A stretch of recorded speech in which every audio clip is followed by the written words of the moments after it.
outra vez um impasse entre o que é que nós deveríamos responder, se era a componente sonora, que era bom para os visuais, mas perturbava quem tinha aparelho a lítio. Hoje em dia temos soluções, há bengalas que poderiam ser colocadas GPS, que poderiam falar com os semáforos. Podemos pensar a cidade de outra forma e tentar resolver, muitas vezes de forma muito mais barata. Se calhar, se fizermos um estudo, o número de dispositivos que teríamos de disponibilizar não tinha nada a ver com as obras que eu teria de fazer no meu piso para conseguir contornar este tipo de problemas. Depois, todas as questões de ambiente, controle da poluição, monitoria do solo, controle inteligente e a fertilização, toda a questão da iluminação pública, que é particularmente importante quando não há LEDs, toda a gestão de resíduos, que eu ouvi falar que podemos ter caixotes de lixo que têm sensores, e esses sensores dão o peso do lixo que lá está. E, portanto, o meu carro de lixo só vai passar nas zonas em que os caixotes estão com lixo. Se os caixotes estiverem vazios, o carro não para. Nós temos estado aqui em discussão e chegamos à conclusão que na zona da periferia é particularmente útil. Porquê? Porque as distâncias são grandes. Dentro da cidade, qual é o grande ganho? É o tempo. O facto do carro de lixo não ter que parar em todos os caixotes e espreitar traz grandes ganhos em termos de custos, em termos de obra. Portanto, aqui é o nosso ecossistema smart, o nosso ecossistema que vai garantir a tal cidade inteligente. Tem a componente da conectividade, a ligação, rede de sensores, rede do operador de telecomunicações, tem as minhas funcionalidades M2M, os meus enablers, o conjunto de funcionalidades que me permite criar aplicações sem ter que estar preocupado com detalhes de segurança, com detalhes de notificações. Portanto, e depois em cima então tenho a camada dos serviços, a camada que dá mais valia à cidade. Mas nem tudo é fácil nesta construção. Dispositivos. Nós falamos em 50 bilhões de dispositivos em 2020. Qual é o consumo de energia de 50 bilhões de dispositivos? Estaremos a criar um problema para resolver outros? Quantas centrais nucleares é que vou ter de criar para alimentar 50 bilhões de dispositivos? E este valor de 50 bilhões é um número por baixo em termos de probabilidades. Qual é a pegada ecológica no fabrico, na criação destes dispositivos? E por outro lado, o que é que vai pagar o equipamento? É uma câmara? Será que as câmaras vão pagar a instalação dos equipamentos? Vão pagar os equipamentos e a instalação? Serão os parceiros das câmaras? Como é que nós vamos lidar com este problema? Há aqui uma questão. E depois há um pormenor que é: será que eu vou querer andar cheio de dispositivos?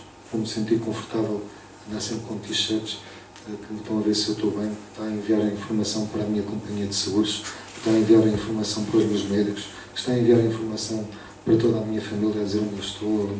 Se calhar não é o que eu pretendo. Isto não é um problema tecnológico, mas é um problema real que vamos ter que lidar. Como é que nós vamos enfrentar um futuro em que estamos sempre cheios de informação? Eu muitas vezes chego a casa e desligo o telemóvel. Às vezes eu intento chegar a casa e desligo o telemóvel. Portanto, estar carregado de sensores que dizem tudo sobre mim, provavelmente é algo que não me importa, não me interessa. E depois nas redes de comunicações, eu vou ter que lidar com redes de sensores. E aí, redes de sensores há um mundo delas. Há redes 6LoWPAN, redes Zigbee, redes LoRa, redes Wireless and Base.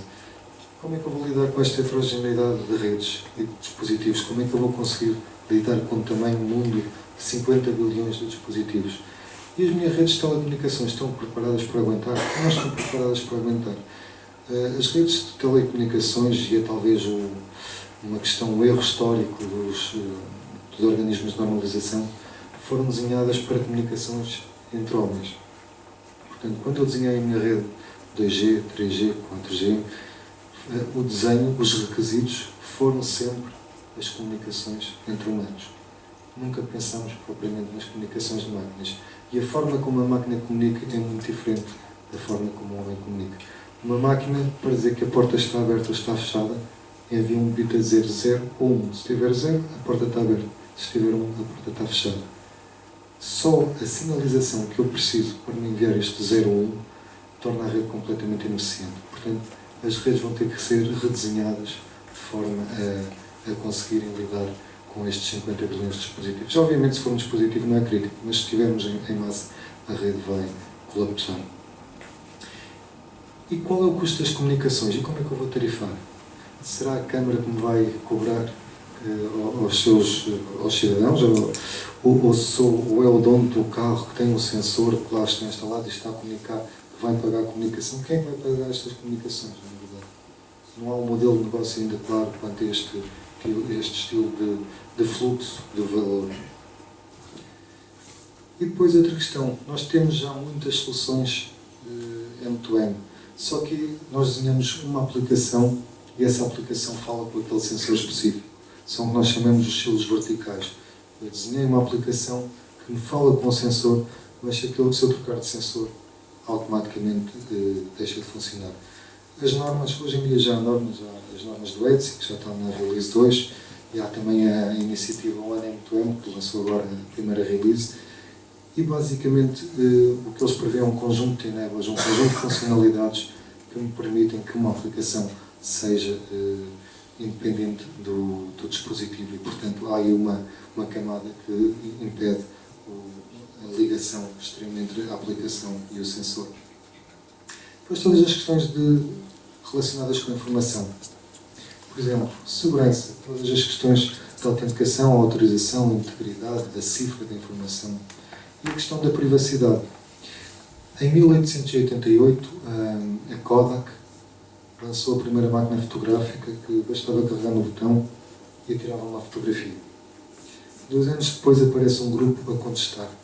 Criou o direito à sua privacidade, queria ter o direito, the right to be let alone. Portanto, imaginem agora, nos dias de hoje, em que temos óculos da Google. Será que eu vou sentir-me confortável se sempre que estiver a falar com alguém sentir que estou a ser filmado? A full time, a tempo inteiro. Como é que eu vou lidar com este estilo de reação? Eu vou estar a ser filmado, vou estar a ser sensoriado, todas as pessoas vão saber o meu estado, se eu estou nervoso, se não estou nervoso, se estou suado, se não estou suado. Tudo o que eu digo vai ficar gravado. Provavelmente é um problema que eu tenho de uma sociedade do futuro, mais do que uma cidade do futuro. Do outro lado, eu vou ter um mundo de informação. Onde é que eu vou guardar esta informação? Quem é que vai pagar o armazenamento desta informação? São gigas e gigas e gigas e gigas de informação que eu vou ter que, de alguma forma, armazenar. O conceito de Big Data, o Big Lake. Eu vou ter que guardar todos estes dados para depois disponibilizá-lo para análise. E a parte mais importante, que é como é que eu vou analisar esta informação? Como é que eu vou extrair os dados úteis e interpretá-los de acordo com as minhas necessidades, com as necessidades do meu serviço? E aqui a componente que se calhar interessa mais às cidades. Quais são os requisitos da cidade? Nós falamos das Smart Cities, que é um conceito bonito, fica sempre bem numa conferência, mas na verdade, quais são os requisitos de uma cidade? Lisboa é de certeza diferente de Aveiro. Coimbra é diferente do Porto. Quais são os requisitos de Coimbra? O que é que eu preciso para que Coimbra seja uma cidade inteligente, tirando a universidade? Como é que eu vou lidar com este estilo de questões? Haverá algum mapa, um roteiro da cidade que diga, não, eu para ser inteligente, eu preciso deste estilo de serviços? Só depois de nós sabermos o que é que uma cidade precisa é que nós conseguimos criar aplicações, criar os nossos cenários, especificar os casos de uso e depois desenhar então as aplicações e perceber qual é o modelo de negócio. Porque uma Smart City só vai funcionar se houver uma cadeia de valor aqui, algures. Pode ser algo patrocinado, mas é preciso perceber e saber, ter noção que vai existir essa cadeia de valor. Depois seria útil ter ambientes de criação de serviços, políticas de incentivos, estimular o investimento, todas as questões da regulação. Felizmente que há um conjunto de tendências. Para uma cidade é particularmente útil o Participatory Sensing. O Participatory Sensing não é mais do que a população como fonte de informação. Imaginem que eu tenho o meu telemóvel, no meu telemóvel tenho uma aplicação e que estou sempre a publicar onde é que eu estou e a velocidade a que eu vou. Se eu for uma cidade, Eu recolho a minha localização e a minha velocidade. E se eu perceber que eu estou numa autoestrada e estou a 0 km por hora, provavelmente posso inferir que eu parei porque tive uma avaria no carro. Agora, se 100 carros nessa mesma autoestrada estiverem a 0 km por hora, já posso inferir se calhar que houve um acidente. E então posso agir com muito maior celeridade e perceber as dinâmicas. Portanto, participatório sensing, o que é? Eu, população, através, por exemplo, do meu telemóvel, de aplicações do meu telemóvel, vou publicando informação que depois pode ser útil para a criação de serviços. Também todas as questões de semântica. É necessário perceber o significado da informação. O que é que aquilo quer dizer? 30. Pode ser 30 graus, pode ser 30 km por hora. Eu preciso perceber o significado e perceber toda a ontologia associada à informação. E depois as redes 5G. Na verdade, ninguém sabe o que são as redes 5G. No 3G foram definidos um conjunto de requisitos que diziam o que é o 3G. Para o 4G também apareceu o IMT Advanced a definir o que era uma rede 4G. Uma rede 5G, a única coisa que nós sabemos é que há de dar garantia à comunicação entre humanos, entre máquinas e humanos. Portanto, a rede vai ser pensada e vai ser desenhada para garantir a comunicação entre todos, a chamada Internet of Everything. Eu vou ter plataformas e a minha plataforma vai ter recursos. Eu quero que esses recursos sejam elásticos. Quero, se tiver muitos pedidos num determinado momento, quero conseguir dar elasticidade à minha plataforma e atribuir mais recursos. Depois toda a questão do Big Data. O M2M é sobretudo informação a fluir. E essa informação vai ter que ser armazenada e vai ter de ser analisada. E, portanto, temos a tendência do Big Data e todas as questões associadas à informação, ao tratamento da informação. Outra questão importante nas cidades, o Open Data, as cidades 2.0, em que a cidade não só consome informação, mas também produz. A informação que produz pode ser utilizada para aplicações de terceiros. A cidade recolhe informação, por exemplo, da população e disponibiliza de uma forma anónima para quem quiser criar as aplicações. Portanto, há um conjunto de tendências que nos fazem acreditar que as Smart Cities podem, de facto, vir a existir. Ora bem, cidades inteligentes. O Wuxi. Eu escolhi o Wuxi e Santander por motivos diferentes. O Wuxi é na China, mas havia uma necessidade. Havia um lago que estava poluído. Santander não. Foi um projeto e desse projeto mostrou-se a necessidade e a utilidade do M2M. Portanto, Wuxi, qual é a história do Wuxi? Wuxi é uma cidade no sul da China, fica mais ou menos perto de Xangai, tem 6 milhões de habitantes, tem mais de 2.000 anos de história e é dividido ao meio por um lago, que é o Lake Tai, que é o terceiro maior lago de água doce da China. Esse lago de água doce estava completamente poluído porque o Wuxi também tem um grande parque fabril que ia despejando por lá todos os resíduos. Em 93 foram despejados no lago 1 bilhão de toneladas de água residuais, 450 mil toneladas de lixo e 880 mil toneladas de resíduos animais. Em 2007 o lago Tai foi invadido por algas que tornou água imprópria para consumo. O governo chinês, na altura, em 2006, lançou um programa que era o 530, que tentava, por um período de 5 anos, trazer 30 grandes empreendedores que estivessem no estrangeiro para o Wuxi para tratar de questões relacionadas com a energia, com a medicina, com a biologia, com o controle da poluição. Então foi lançado um projeto para uma monitoria de parâmetros ambientais baseado em sensores e como teve um sucesso de tal forma grande, o lago tem vindo a ser descontaminado ao longo dos tempos, que agora o Wuxi é chamado Sensing China Center e é o ponto de teste, no fundo uma plataforma para testar todas as soluções de IoT de M2M. Santander era um FP7, era um projeto da Comissão Europeia e basicamente a ideia era criar um demonstrador à escala de uma cidade e então espalharam 12 mil cidades pelas ruas, por veículos e utilizavam essa informação para controle ambiental, faziam medidas de monóxido de carbono, temperatura, ruído, questões de irrigação de parques que só regavam no fundo quando fosse necessário. Todas as questões de mobilidade, eles conseguiam perceber a intensidade de tráfego, a velocidade dos carros, têm painéis na cidade a dizer quais são os parques que estão livres, há aplicações móveis que permitem também saber essa informação. Utilizam o Participatory Sensing para, baseado na localização da pessoa, extrair o ruído e a temperatura e todas as questões da realidade aumentada, em que se pontos de interesse e a partir do momento eu chego lá, aproximo com o meu telemóvel, tenho toda a informação da história, por exemplo, de um edifício. Ora bem, qual é a ideia aqui? Nós falamos de Smart Cities, mas por que não falarmos de Smart Countries? Por que não evoluir, deixar a cidade e evoluirmos para o conceito de um país inteligente? E a lógica seria exatamente a mesma, era a aplicação das tecnologias em informação e comunicação na gestão das cidades e estendê-la com sentidos, dar sentidos ao país. E poderíamos olhar para todos os parâmetros, para todas as grandes linhas associadas. Por exemplo, a mobilidade. 50% da população mundial vive nas cidades. O que quer dizer que 50% da população mundial não vive nas cidades. E elas têm necessidades especiais de transporte.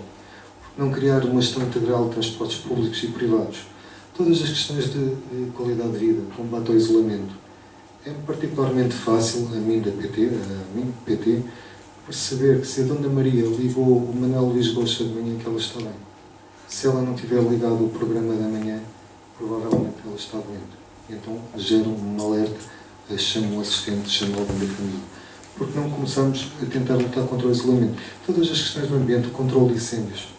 Podemos utilizar perfeitamente a M2M para tentar minimizar as questões dos fogos.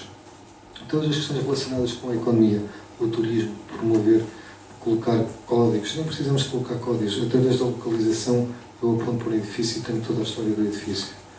Podemos também ter todas, para melhorar o capital humano, plataformas de learning que, para além dos conteúdos, eu consiga sentir a minha emoção a ver aquele conteúdo. E de acordo com a minha emoção, eu dou mais informação, menos informação, faço mais perguntas ou menos perguntas. Poderemos evoluir nesse sentido. E toda a questão da governança e do orçamento participado, e aqui não é um bug, não é o orçamento participativo, é o orçamento participado. Nós podemos criar uma aplicação em que eu iria tirando fotografias, iria documentando um problema da minha cidade e essa informação disponibilizaria numa rede social, no Facebook. A que mais gente votasse, iria para uma plataforma de crowdfunding, iria buscar dinheiro para resolver o problema sem intervenção da cidade. Portanto, eu teria uma forma de ir buscar dinheiro à população, de tentar resolver um problema e a Câmara não teria de gastar este ou nada, é sempre aqui, quase nada. Para terminar, só muito rapidamente, o Projeto Bezos é um projeto que a PT Inovação e a Lisboa Nova têm trabalhado juntos. É um FP7 que começou em 2013, em outubro, dura 3 anos. Qual é o objetivo? Basicamente é desenvolver um sistema de suporte à decisão para a gestão coordenada das infraestruturas públicas. Os países que estão envolvidos é a Espanha, a Alemanha, Portugal somos nós, é Lisboa Nova e é FICO. E depois temos os gregos também, que também participam.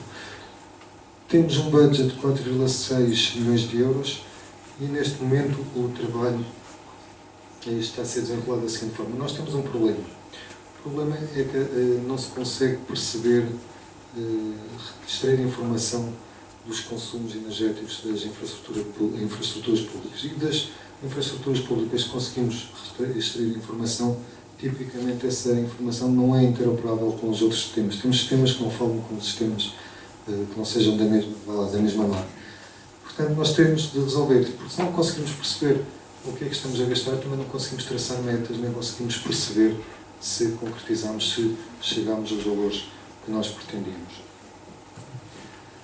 Portanto, nós estamos a desenvolver um conjunto de ferramentas de gestão integrada de energia. Neste momento nós estamos a atuar nesta primeira fase do projeto, estamos a atuar no edifício do Campo Grande, na Escola dos Olivais, em Lisboa, e nas oficinas. Nós estamos a normalizar a interface, a normalizar a informação para que todo o projeto fale a mesma língua, tenhamos uma língua comum, para depois testar em Lisboa, que é cá o site, e em Barcelona, e no final, se tudo correr bem, termos uma redução do consumo da energia. Em termos mais de arquitetura, o que é que nós temos? Temos um conjunto de sensores e atuadores em cada site. Essa informação é adaptada pegamos na informação, adaptamos-la para o modelo de informação do BES, que é muito orientado à energia, passamos-la para uma plataforma que agulha para as diferentes aplicações.